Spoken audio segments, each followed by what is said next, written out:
Hello, and welcome to the Race, Wealth, and Health Podcast, a podcast that serves to educate and empower while we explore the intersections of social justice, economic empowerment, and holistic well-being within communities of color. I am your host, Dr. Joycelyn Morris, and I invite you to join me as we dive deep into the crucial topics that shape our lives, challenge the status quo, and strive for a more equitable future for all. This week, we're back for part 2 of our conversation with Dr. L. Brown. Let's listen in. As we transition, part of the reason why I've been saying I needed to have you on the podcast, but you resurfaced to the top of my mind because as per your thoughtful Facebook post, I saw that you were talking about going on this journey of self-actualization. And feel free to correct me, but I remember you sharing something about, and I've been watching.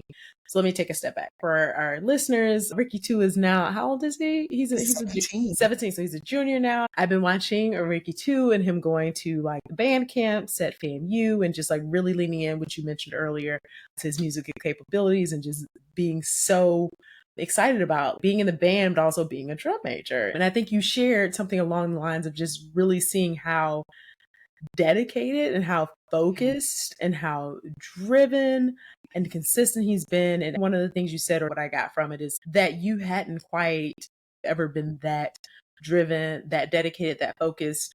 And it sort of lit something in me because I was like, I'm not sure if I had, like, I'd need to think about that.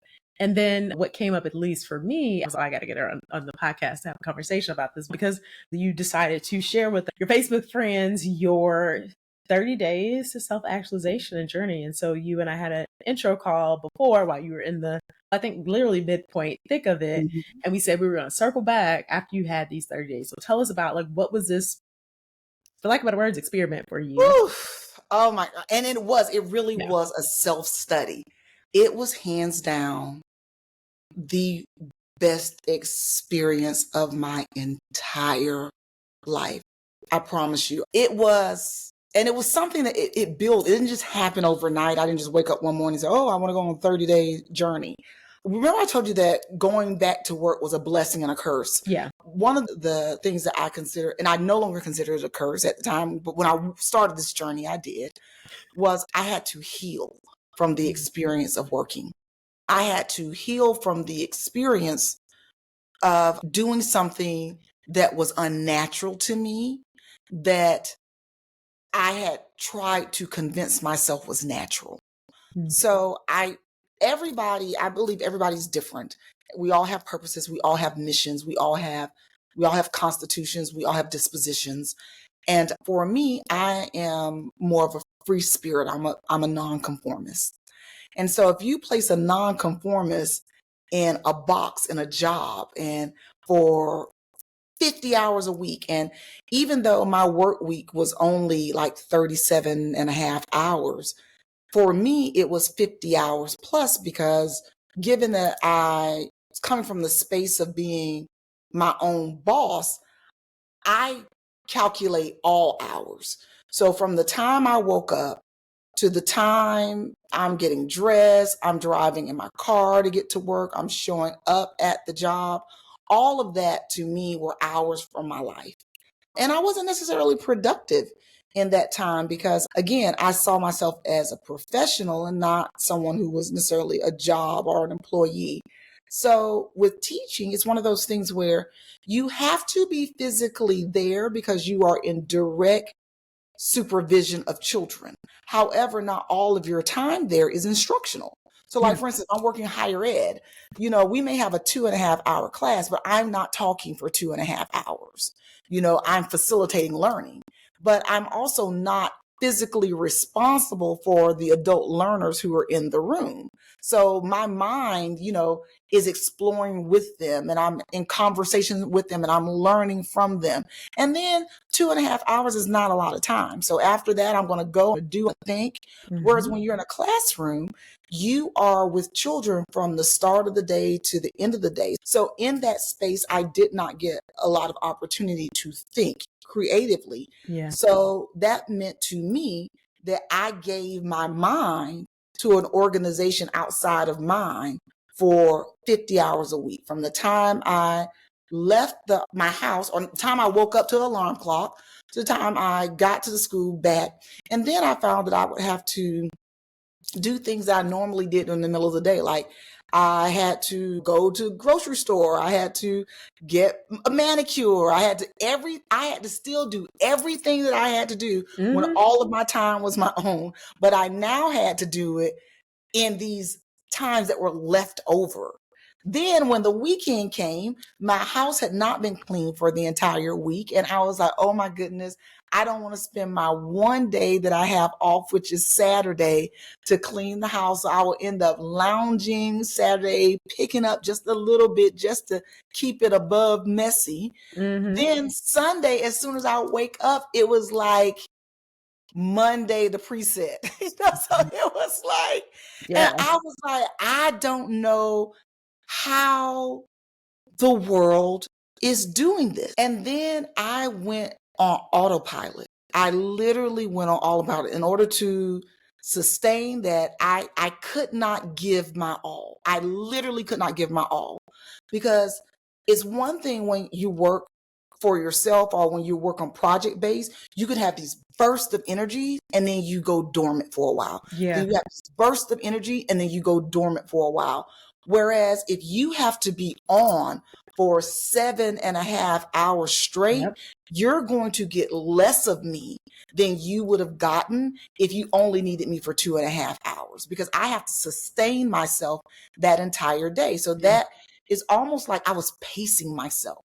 But for an individual like me, treading water is like drowning. So it felt like, because I felt like I need to be doing these things, but every day it felt like kind of like Groundhog's Day on that movie where every day was the exact same Yeah. day.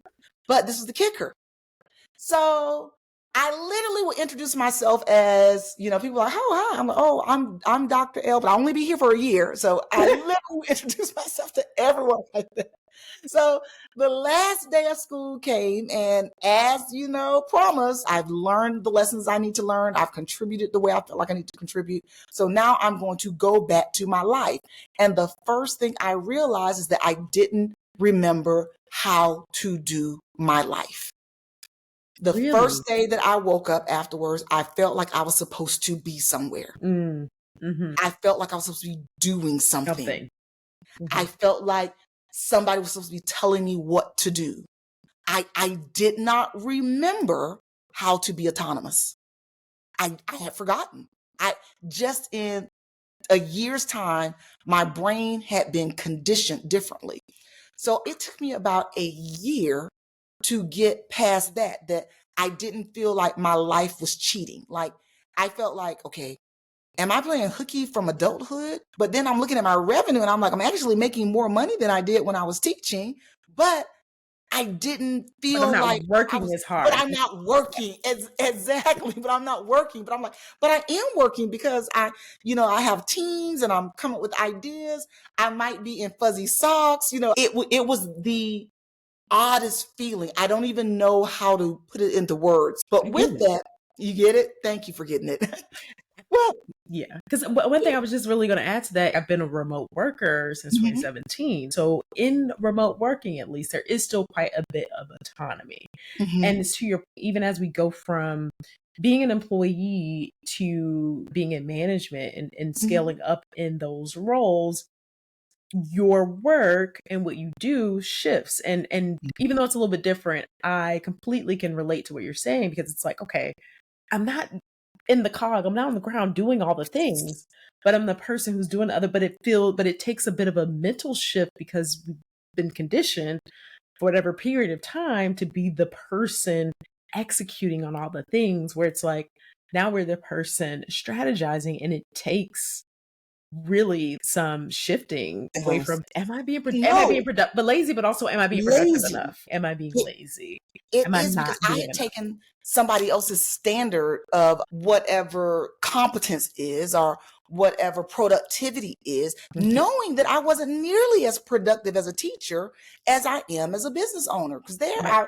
I had a list of duties. I'm going to do it. When I closed the computer and I left, that was one other thing that I did when I was teaching. I did not work outside of contract hours ever, Yeah. because I was an employer for so many years. And it's Mhm. like, I don't expect if If I wanted my teachers to do more hours, I'm going to pay them more hours. If I Right. wanted them to have certain supplies, I'm going to purchase those supplies. So I didn't oftentimes buy things out of pocket unless it was something that I needed to make my life easier. And I certainly never stayed longer than my contract hours because I felt like if the job required more hours, then I would have more hours. Or I Mm-hmm. would have an assistant, or I would have, those types of things. Employers give you what you need in order to do the job effectively. Mm-hmm. So feeling lazy was a thing. I was like, okay, so now my job is to come up with the idea and tell other people how to get the mission. So it took me about a year. So after a year, I had this like aha moment. Mm-hmm. And it was like my first step in the breakthrough, because remember I told you when I was first an entrepreneur, before that break where I worked, I used to think that I needed to tell people these really complex ideas or things about explaining Kinder Jam and what it was that I did, to almost like legitimizing it. Mm. I don't feel that need anymore because I realize now that I'm able to sustain my living. I operate on my ideas. I create solutions to better other agencies and to contribute positively. And I like my life. So when someone asks me, if we're in conversation, like, what do you do for a living? I was like, I provide solutions. I literally, it is just that simple. Or I live for a living, because that is what I do. I've monetized motherhood. I've monetized my life. Yeah. And I am okay with that now, because I realize there are a lot of people who carry titles. And not that I compare myself to other people, but being in that space, I then realize that a title and fulfillment aren't necessarily the same thing. Aren't necessary. They are absolutely not the same thing. Right? Like Right. there are So plenty of people someone, with a whole lot of titles and money and still lack fulfillment. boom, and I'm operating. I feel completely fulfilled. So then that got me to the next part of my journey. Mm-hmm. So with this, I had, I told you I grew up well below the poverty line. I'm a first generation college student. So I really didn't know what success looked like beyond my environment. So when I got to FAMU, that was my first intimate exposure to people who were maybe what others would consider affluent. Mm-hmm. So I then used that community as a barometer for success. It was like, okay, so you marry a certain type of person, you join certain types of organizations, and if you amass all those things, then you are successful. So after FAMU, I sought to get those things. Yeah. And I got them all. Like every last thing on the list, every organization I joined, and I'd done it before 35. The six-figure man, no job, home, lunch in the middle of the day. I did that too. Baby by 30, I did that. Like all the things. I even had a white picket fence. So I did all the things. And all the things didn't serve me. Mm. So now with COVID, I have an opportunity to start over. And who wants to start over trying to accumulate the things that didn't necessarily bring you joy? Yeah. So I'm looking at my son, who's an individual in the autism spectrum, and he has a dream. And his dream is to be a drum major. And now he is a drum major, but when he first had that dream, he was a young man who had no physical concept of being a drum major. He had gone to occupational therapy to help his, brain talk to his body. And it was an area we were still emerging in. And I watched this child go after the impossible dream with such optimism. And there was at no point in time that apparent to me he ever thought that it was not possible. Mm. And when he spoke, the words that he spoke were mine. These were all things that I had told him. It's yours for the taking. You could be anything you want to be if you plan and work hard. Good, better, best. You never let it rest. If you're good as you're better as your best. If you can see it, you can be it. They got one head, two arms, two legs. If they can do it, you can do it. Right. These are things I've been telling him all his life, and he's believed me. And he was like, I'm going to take all the things that my mother has taught me and I'm going to apply them. And I am watching every single door open for this kid on this most unlikely dream. And when I started the journey, he had not become a drum major yet, but I knew it was going to happen. I knew it. And I was like, how in the world can I sit this close to greatness and be satisfied with better than average? How can I watch someone who has to overcome more barriers than I've even coming from where I came from, the fact that I was considered talented and gifted and the conventional things like school came relatively easy to me. There were doors that, while they may not have opened for me, as welcoming as Ricky Two's doors have opened for him, I was never in a room where I didn't know what to do. Yeah. Like I felt like I'd been passing, like, okay, so if you want to be a Delta, this is what you do. Got it. I'm at FAMU. I'll do that. Became a Delta. Oh, so if you want to be an SGA, this is what you do. So, and I would do that. Got it. Okay, so if you want a job overseas, this is what you do. Okay, if you want to marry a certain type of man, this is what you want to, this is what you have to do. If you're going to be a member of this type of organization, this is what you got to do. And I did just enough to get those things. If you want a PhD, this is the things you have to do. But never, ever at any of those things did I go all the way hard in the paint, 100%. I did just enough to procure the things that I wanted based on this matrix of success that I've been given by looking at other people.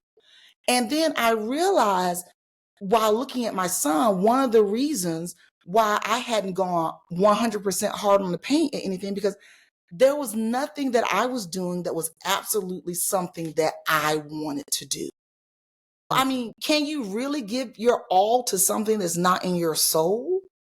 And so I set out to journey to self-actualization. And I was using the theory of Maslow's hierarchy of needs. And I've been using that theory since I was 15, in high school, when I was first introduced to that concept in a psychology class.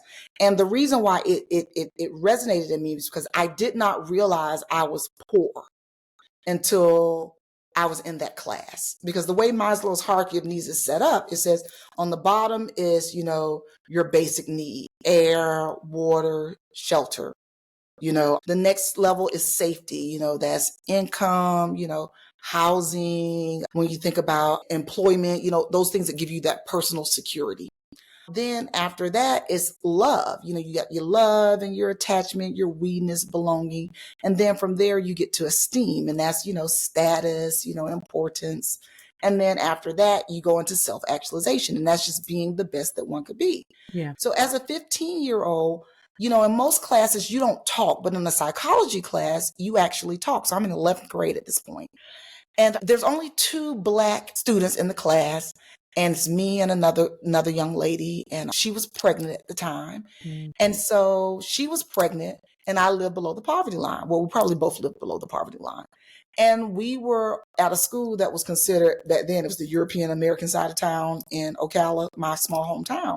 So the other students there that were European American, they lived in more resource friendly households. So as they were talking, and we were talking about, the Maslow's hierarchy of needs and where you are, I'm realizing, and I'm a little younger than the students that are in there because I started school a little earlier. So at 16, the majority of them were at esteem already. And I was housing insecure. I was still at the bottom of the pyramid. And I was like, man, that's not fair. They're one step to a few good decisions away from self-actualization. And I don't know where I'm going to stay tomorrow. Yeah. That just wasn't fair to me. So internally, I was like, I'm going to get further up on this pyramid. And I don't necessarily think that self-actualization was even something I thought about having until after I graduate. Well, probably after 24 years old, because I just wanted to, can I just get to security? Can I just, find somebody to love me and get a family? If I can just get the love, nobody has to think I'm important. I don't have to be my best self. Just, can I be okay? Mm-hmm. And so the more exposure you have, the more you want. So I find myself, I'm at esteem and I'm stuck. I cannot get to self-actualization. And that is my ultimate goal. So the way Ricky too wanted to be a drum major is the way I want to be self-actualized. Mm-hmm. In order for me to get to self-actualization, I would have to discover my purpose, because you can't be the best you can possibly be if you don't know what it is that you want to be. And so that's how I actually got to the way he was hard in the paint, because he feels it, he eats it. There was nothing that I felt that about. Mm-hmm. So I had to go on this journey to unpack and discover who I was so I could unearth my highest potential by identifying what my purpose was in life. Yeah. And I did it. So, and it was the most amazing journey. But the reason why I say that you said it was an experiment, I said it was most certainly a self-study, even though it did not turn out that way. One of the things I found is that, I first started out by, again, it was something that I was doing external to me, because I was looking at my son. I was saying, okay, so I'm going to take he has so many effective habits. I'm going to abandon my ineffective habits, identify ineffective habits, and yada, yada, yada. Mm-hmm. That's how it started. But what it actually became was a 30-day devotional. It was 30 days of conversation with God. And so for 30 days, and that's one of the privileges of being in that space where you can have your brain to yourself. So I took 30 days and I limit my interaction with other people so that I could take out some of the voices that were in my brain that weren't mine. Mm-hmm. And I started having very deliberate conversations with God. Now, this is where the methodology comes in, that just it got on a whole nother level. So what you saw on Facebook was really like me surmising whatever I may have experienced that day partly. But what I actually ended up doing was I started reframing my narrative. I started rewriting my personal narrative. So what I came to understand is that I navigate childhood trauma. So I've known that for years. And so I did not realize until this experience that my memories were framed in the age and understanding of me when they occurred. Right. So if I had a memory from 7, if it was a trauma that occurred in 7, even though I was 48 years old, I would retell myself that story and anyone else from the vantage of a 7-year-old. 7-year-old. Mm-hmm. And granted, all of my emotions are valid and I deserve to feel my emotions. With that, they were the emotions of a 7-year-old based on the body of knowledge and understanding that a 7-year-old has. And now at 48 years old, I'm older than all of the individuals who were around me during my childhood, because my mom was 17 when she had me and my grandmother was 14 when she had her. Wow. So I was raised by very young people, and my mother has a high school education and my grandmother has a 9th grade education. And I have a PhD with focuses on family sciences and child development. So I'm working with a body of knowledge that they didn't have. So what I started doing was going back and all of those pivotal memories, all of those stories that I've been retelling myself for years, I started to tell myself those stories from first the vantage of the age of the caregiver at that time. So if I was 7, my mother was 24. So I would then say, okay, let me look at my mother at 24. Let me look and see who was the decision maker at that time. What skills did they have? What were some of we talk about family stress theories. What were some of the stressors that were in her life that informed the decisions that she made? What did her support system look like? Then I look at my mother in comparison to where I was at 24. at 24. Mm-hmm. So this may be graphic and I don't want it to be triggering for anyone, but I lived in a space where there was intimate domestic violence. So my mother had me at 17. She immediately married my father prior to giving birth to me. The marriage did not last long. And I actually was extracted from the marriage well before the marriage dissolved because they could not financially take care of me. So I then stayed with my grandparents until about the age of 3, right before my 4th birthday.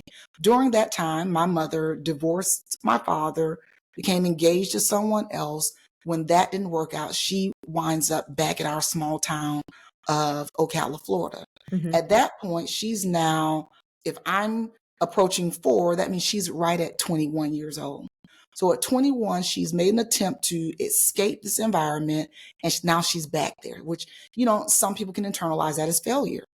And then she doesn't necessarily have an interest in being a mother, but now because we are in the same hometown, she now has this child who she's not been able to bond with the way I've bonded with my son, because we were inseparable. Well, we're still inseparable, but she's reintroduced to me and I'm being reintroduced to her. So therefore the investment that I have in my son's safety, she does not have in mine. So that leaves me vulnerable. Then she manages to get a job at the tag office in our county, and she becomes a homeowner at 23. So now she's 23 with a 6-year-old. And so now I'm looking at this now, from my space of being 48. So my father, while I knew him as an infant, I didn't have a personal relationship with him because I had not seen him since infancy. He moves back into our hometown when I'm about 7 years old. And so I'm then reunited with my father. And in turn, my mother is now reunited with someone who now I understand is not my father to her, but a former lover, an ex-husband. She then reintegrates him into our home. And as a 7-year-old, I am very excited to have a dad. And their personalities are very different. My father's personality is charismatic and more gregarious, and my mother's personality is more stern and probably what someone would categorize as mean. So as a 7-year-old, I naturally gravitated to my father because it felt better to be in his presence. Yeah. So when I wake up in the middle of the night and I'm seeing him dragging my mother across the floor and he's beating her and he's punching the wall, in my 7-year-old brain, I immediately think what did she do? She's going to ruin this for us. Now, as a 48-year-old woman, I look back and I said, wait a minute. She was a 23-year-old woman who was a homeowner who just introduced this man back into her space, who is unemployed and a drug dealer, and he is beating her in her home. What must that do to the psyche of a woman? At 24 years old, I was in a beach house with a view of Mount Fuji in Hayama, Japan, going to work and dating people. Our worlds were so different. Right. So first, I had to readdress what I saw as a 7-year-old. Yeah. Then I had to see it from the vantage of my mother at 24 years old. Then I had to remember where I was at 24 years old. Then I had to say, Elle Brown, as a 48-year-old woman, what would you tell your mother and what would you say to you? Yeah. Then took it one step further. Those things that I would say, I then recorded them. So I would take a voice memo on my phone and I would have these dialogues with myself that would go on for like 16 to 20 minutes. Then I would send that to Timmy and have it transcribed. Then I would take the transcription, run it through ChatGPT, and then I would ask ChatGPT questions to analyze it. Based on the author's text, how does the author feel about yada, yada, yada? Based on the author's text, what are some personality traits? What are some strengths? What are some areas of improvement? Based on the author's text, what are the theory of development, yada, yada. And that's what I did for 30 days. For 30 days, I analyzed myself and I reframed my memories. So when we spoke, we definitely didn't talk about that level of depth of the work that you were doing. Like you said, I thought it was just a, personal reflection, but that's huge. One thing I did have a question about, you mentioned very early as you were talking, when you said that you intentionally separated yourself from some people so that you could make sure that you were gain clarity, right, in terms of the Mhm. voices. Were there individuals that you were clear you needed separation, or it was just like kind of blanketed and in general you just were like, let me take some space because I just want to have like time to be clear about my own thoughts? In the beginning, it was gut. It was gut because these were not people who did me wrong. These are people I love. Right. One of the things that I realized, I gotta go back to a memory. So Mhm. I have this memory from about 5 years old, and it is a memory that often replays in my brain. And we were supposed to do like a dance show at my primary school. I was in first grade. And I remember that we were supposed to wear jeans and a white shirt. And my mother did not put me in a white shirt. She put me in a white shirt in the middle, it's like a baseball shirt that had blue sleeves, Smurfs on the front. So when I get to the school, the teachers tell me that I'm outside of, protocol, but going to put me on stage. So when we go on stage, I do, and arguably I can't dance, but I probably feel like maybe I can't dance because of some things I've put in my brain since that moment. But in that moment, I performed. And I remember seeing people in the audience look and say, like, when someone looks at you like, she has something. Mhm. There's an it to her. And from there, I lost it. At 5 years old, no one had yet told me explicitly in actions that I could not be great. So by definition in my brain, I was marvelous. And I was trying to get back to being marvelous. Mhm. And I realized that I was no longer like, I'm not nearly as audacious as that 5 year old at 48 years old. And I lost some of that luster because of voices, because people can only push you as far as they can see. Mhm. So now I'm operating in this space, and even to include my best friend who thinks I'm amazing, she has no idea just how amazing I am. I'm the only person who knows that because I'm the only person who has the memory of that 5 year old. Mhm. So oftentimes I could be in situations that in my brain, I know I'm just slightly better than average, but in her brain, I may be doing something phenomenal. So she gives me an out when I know that I'm capable of so much more. So I started to eliminate those conversations because I didn't want anyone to give me an atta girl before I felt I earned it. Yeah. One thing that you also said, and I'm glad you gave me the opportunity to kind of bring it back, is going back to that 5-year-old. Like you knew that you were amazing, mom.com, like you were Uh, that uh, girl, like whatever, uh, wherever it is, that right? right here, You were me, it, it. you were it. And you said no one had explicitly told you that you weren't, and over time. And I don't want to put words in your mouth, but what I think about is the idea of life, society. We start taking in all of these messages. We start hearing things or seeing things and adjusting based on how we interact with people around us, how they interact with us in certain instances. And we end up inadvertently taking on a lot of additional limiting beliefs. Limiting beliefs came up for me Mm-hmm. going back to when you talked about Ricky too. And so I want to highlight this and applaud you as a parent. It's not at a girl, but like truly as a parent. And I want to applaud you for not putting upon Ricky too any limiting beliefs because you knew as a 48-year-old or whatever, like as an adult, you understood all of the obstacles he was potentially up against. And I think Mm-hmm. a lot of times there's such good intention of our parents, our caregivers, the adults, right, in the space of saying, hey, we just want to prepare you for what you might experience. But it sounds like you didn't do that. You allowed him to believe that truly anything was, and then on the other side of that experiment, he made it possible despite, as you mentioned, him having some prior mobility challenges that would have made it challenging to Mm-hmm. coordinate in a way that a drum major has to coordinate and dance and perform and move. And so I think that's just so amazing, but that it speaks to a lot of what I think everybody has to recognize. What are our limiting beliefs? Mm-hmm. And are they ours, and where they come from? Boom. See, when you just said that, limiting beliefs that was nothing I unearthed on this journey, but I made them more explicit so I could see them, I could address them, as opposed to let them just living in my subconscious, interfering with stuff. So when he first told me that he wanted to be a drum major, my first thought, my internal thought was like, but you can't dance. Like literally, that's what I thought in my brain. Right.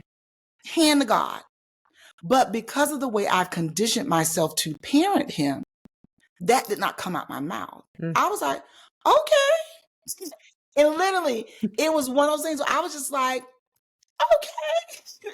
I didn't say you could do it. I just said, okay. Mm-hmm. And then I watched him. And then I would just support each of his baby steps. And then as it was like one level was unlocked, I just supported what he did at the next level. Mm-hmm. And then when I saw, oh, he's not letting this go, then I started to reach out for more knowledgeable others, like with the strikers Mm-hmm. from FAMU. I reached out to Shaparo and was like, hey, can you start virtual classes so that Ricky too can get training? So once I found out he was serious, I was like, what can I do to support? So Yeah. speaking to those limiting beliefs, that has been my most constant prayer as a mother. Please, Lord, don't let me get in his way. I just didn't want to get in his way because I know that I have a girlfriend she's a soror of mine, and she is a foster mother. And I have watched her take girls who are 12 years old and on completely different trajectories, one that could lead to lives that would be less than comfortable, and come into her space. And she's able to expose the girls and pour things in their brains.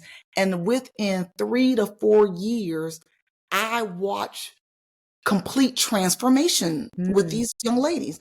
One of whom is now has an MBA from Hampton University, balling at Buckhead in Atlanta.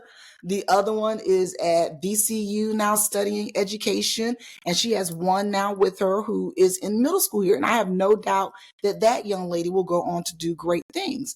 And see, with Ricky too, because I gave birth to him, it had been so gradual.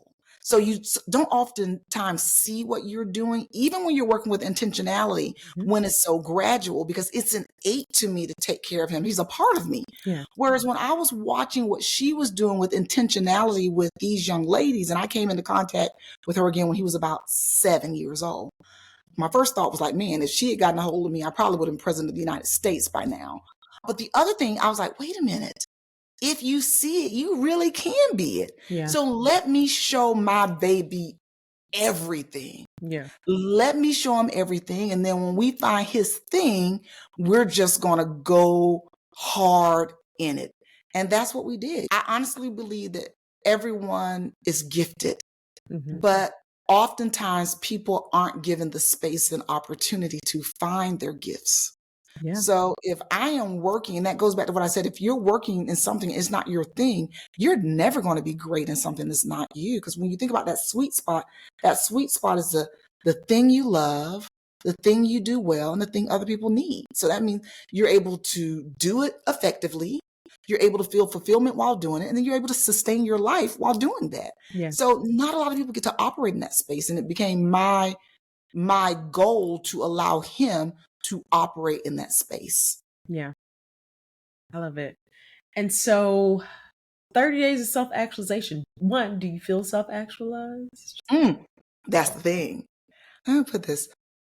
I took 30 days, and from the outside looking in, I did less work than I've ever done in my life. And my revenue went up. It was 3 times more in that 1 month than my average, because I only did things that brought me joy. So I spent all of my time training in the space of team and family engagement. And I realized that when I do things that I enjoy, I do them from a place like, have you ever been doing something and it feels so natural? I think it's what people consider operating in the flow. Mhm. that you know that every eye in the room is on you. You know that you are inside their head. You know that wherever you take them, wherever you lead them, they're going to go. And you know you're doing good. So what ended up happening, my self-actualization became less about self and more about service. So from this, I uncovered that I'm a vessel, Mhm. I'm a tool, and I surrendered to God completely. And I said then, okay, God is the source, and everything and everyone else is a resource. So if I am able to identify my God-given purpose and operate towards it with good intent, God will move every resource, because he's the source, to make sure that they operate in concert so that I can complete the mission, which is to his glory. Yeah. And I started to operate like that. So I then realized that my goal in life, my purpose in life is to help children be loved and cared for well. Mhm. And much of that goes back to all those memories. I was like, had my family had different Yeah. skills and tools, Yeah. certain things that I experienced would not have happened. Therefore, I would have been able to realize some of the potential early on. But even with that, humility is like God makes no mistakes. I needed to go through that so that I would have this Well, and body of that's what I was knowledge. gonna say, right? Because at the end of the day, your test has become your testimony and has Boom, bang, given pow. like direction to your purpose. You are healing. You are making sure, or you are attempting to make sure that the future, 5, 7, 10-year-old L's don't That have part. the same experience, or that at least that their parents have different resources and that they Absolutely. also have different resources. And I even just think about in that work, there has to be, and it sounds like there has been, right? Like there's healing for you by way of also operating in your purpose. It is. And then, I work a lot in the space where we're talking about equity. Hmm. And so I had to think about it from an equity standpoint. Like, my son and I are very different. He may not have survived that environment. He needed more. I needed less because I had less and I'm still here. Hmm. So apparently I got what I needed. Yeah. I didn't need everything. I apparently didn't need a mother to do for me what I've done for Ricky too. Would it have been nice? I'm sure I would have enjoyed it. I'm sure that, I might have been a little more soft and fuzzier a lot earlier on, but apparently I didn't need it because I'm still Dr. Brown. Right. I'm still a wonderful mother. I'm still a great friend. I'm still a positive contributor to society. So God gave me what I needed Hmm. to be well suited to realize the mission that I have. So I have no ill feelings about anything. Everything that I went through was a lesson that I needed to learn to prepare me for this mission that was greater than me. Hmm. When I look at my son, I'm looking at, God put me here and gave me these unique set of skills so that I could help this person realize his greatness. Hmm. And when you think about it, I was like, seeing how I honestly feel that my son is my greatest accomplishment, there is no other pathway that leads to that child. So I had to marry that man. I had to have that marriage. I had to be in that situation. I had to have that divorce. All of that needed to happen Yeah. for me to do this thing. And so in that self-actualization, I can't get there mastering other people's stuff, even if on the outside it Yeah. looks like I have mastered it. Hmm. It has to be completely authentic to me. Hmm. So in that self-actualization for me has now become honest conversations with God. Hmm. What are my next steps? I'm not looking to my left. I'm not looking to my right. It's like, what feels right. And now I can probably start to introduce other people back into my space. But I would liken it to like if you were dieting. If you're starting to kickstart your diet and one of your friends loved brunch with unlimited bottomless mimosas, she might not be the person you need to hang out with, even though you love her, when you are an infant in your journey of reclaiming your health. Yes. And then when your habits are strong, then you can slowly start to integrate someone who has different habits into your space. Yeah. But you have to be very aware that there are certain areas and aspects of your life that while you love that individual, they may not be invited in order for you to maintain your centeredness or your balance. And how do you create that boundary, especially when, again, they're whoever they are to you, but 9 times out of 10, they're people that you love, whether that's through blood relationship or just experience and bond. How do you now reintroduce this new version of a relationship, right? Because it may feel and look a little bit different than what it previously looked like. And so how do you navigate that transition and that change? So I am currently navigating it, and I've not received any pushback because one of the things about boundaries, oftentimes people think that boundaries involve someone other than themselves. But boundaries are very internal. So boundaries are not me saying, Jocelyn, you're not going to do this to me. You're not going to bring that food into my house. You're not going to yada, yada, yada. Boundaries are saying what I will and won't do. If this happens, I will this. If this doesn't happen, I will this. I've just now predetermined what I'll participate in and what I won't. Yeah. So boundaries are very easy for me because they have absolutely nothing to do with anyone else. If you are offended because of my boundaries, then that's a you issue. That's not a me issue. Yeah, no, fair enough. Well, this sounds like it's been amazing. Before we wrap up, what's next? So now that we've done the 30 days, you've analyzed yourself, you've kind of come up with some conclusions.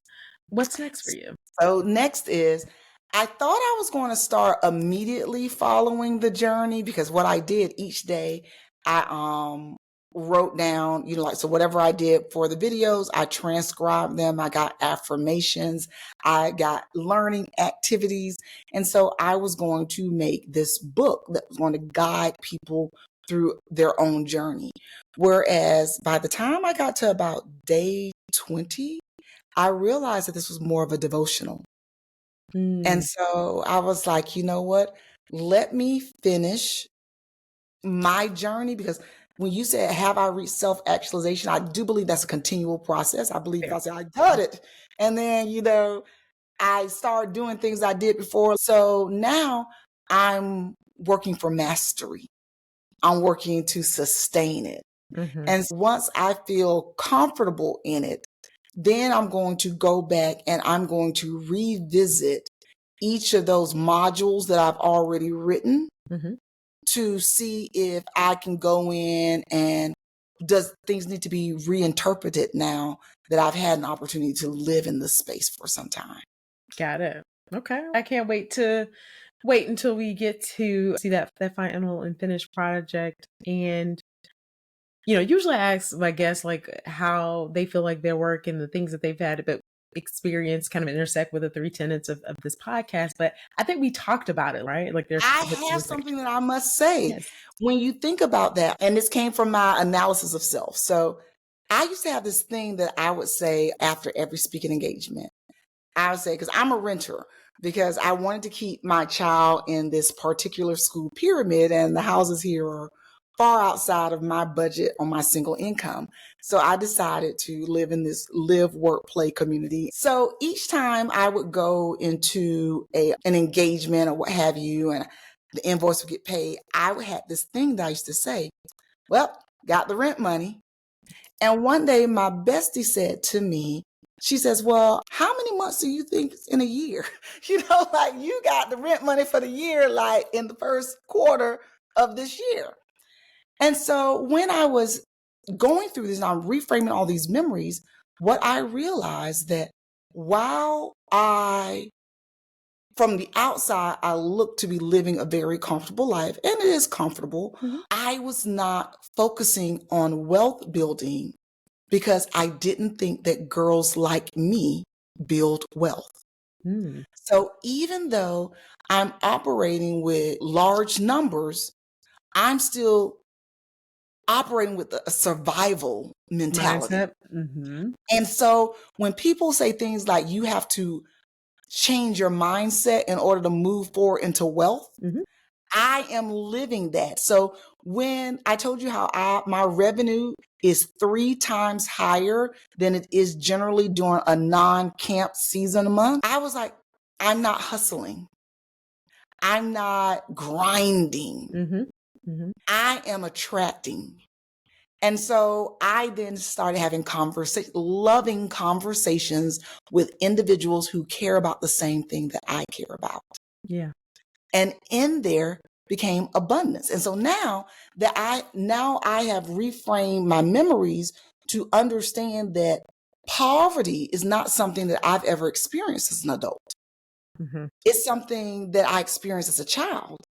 And because I was familiar with the concept, I have applied that mindset to my current existence, even though my balance sheet may not speak to that, but my Mm-hmm. mindset did.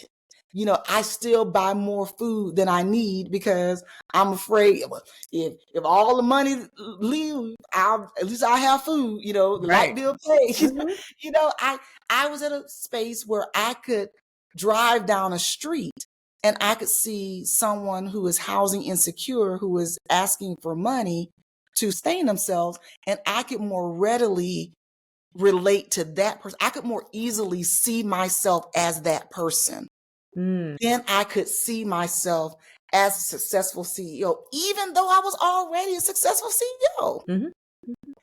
And wealth now is something that does not frighten me. Because one of the things it is, when you have operated in trauma, Yeah. stress feels comfortable. Uh-huh. I know what to do when somebody's running behind me. Run faster. Right. Run faster than the thing that's behind you. How do you operate when you now realize that there's no boogeyman behind you? Mm-hmm.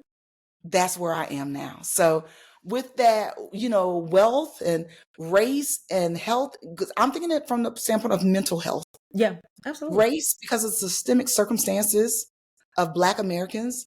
I lived in a situation where I had a grandmother who was 14, who had her first child, my mother, and had 5 kids by 20. Wow. My mother, who had given birth by 17 before she had graduated high school. And in our hometown, there wasn't a lot of space for upward mobility. Mm-hmm. And now I'm here.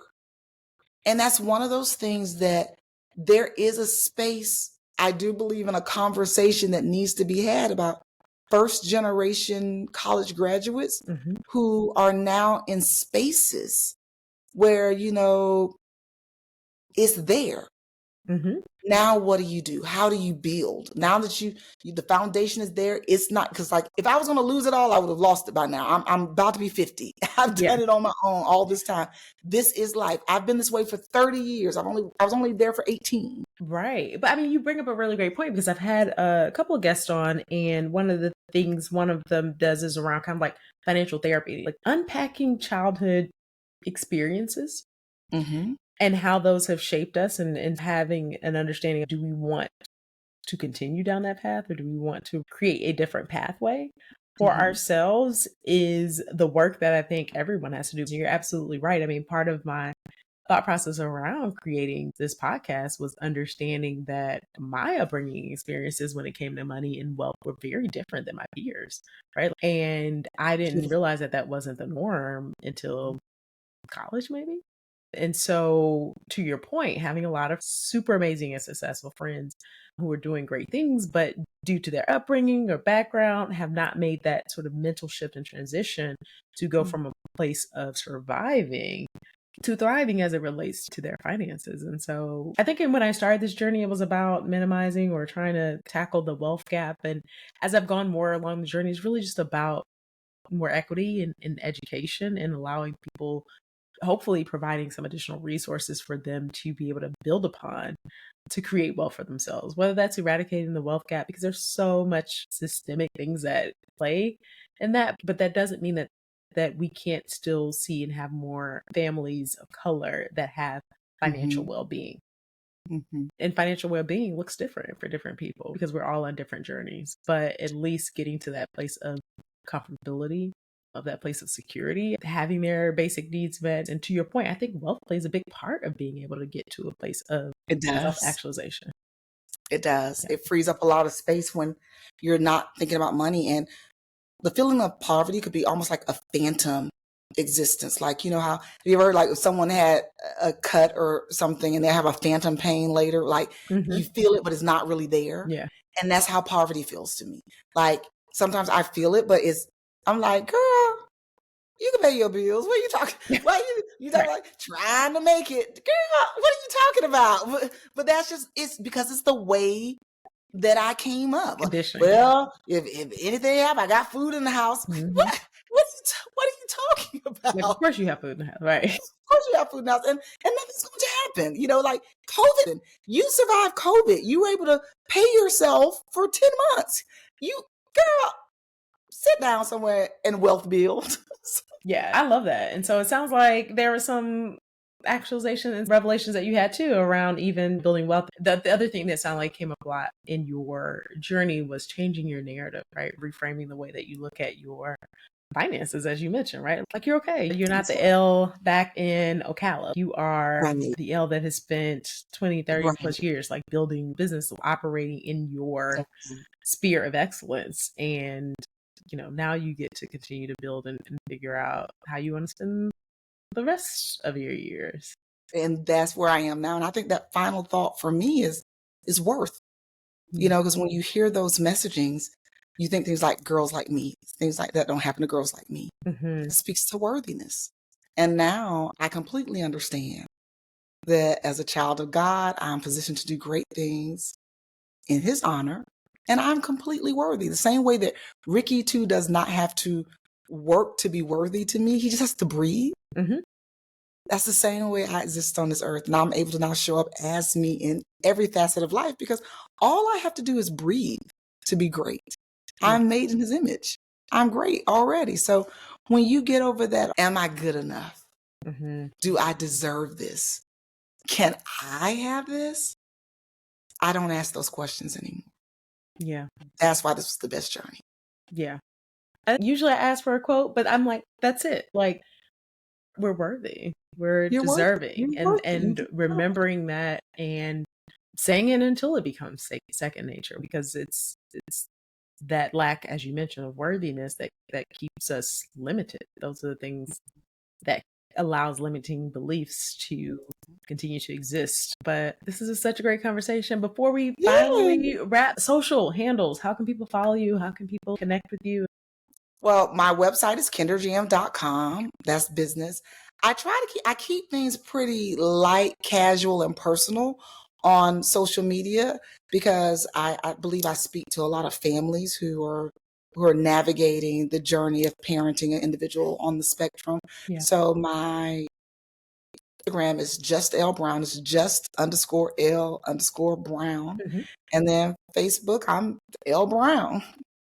Awesome. Well, thank you so much, Elle. I have loved this conversation and I can't wait to put it out. I think it's really going to minister to people. And I want to commend you on your journey. Thank you so much for sharing it. Thank you so much for sharing your life. And I definitely applaud your transparency and vulnerability in terms of sharing the experiences that you've had.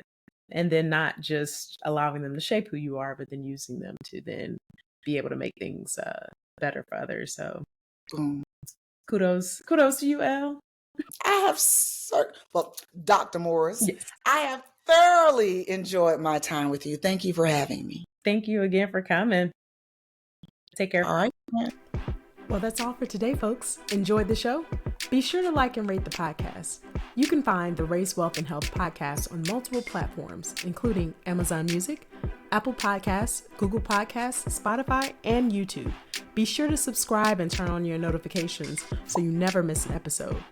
I also want to hear from you, so don't forget to connect with me on social media. You can follow the podcast on Instagram and Facebook at Race Wealth Health. By joining the online community, you'll stay updated on the latest episodes, behind the scenes insights, and engaging discussions. Share your thoughts, comments, and questions there.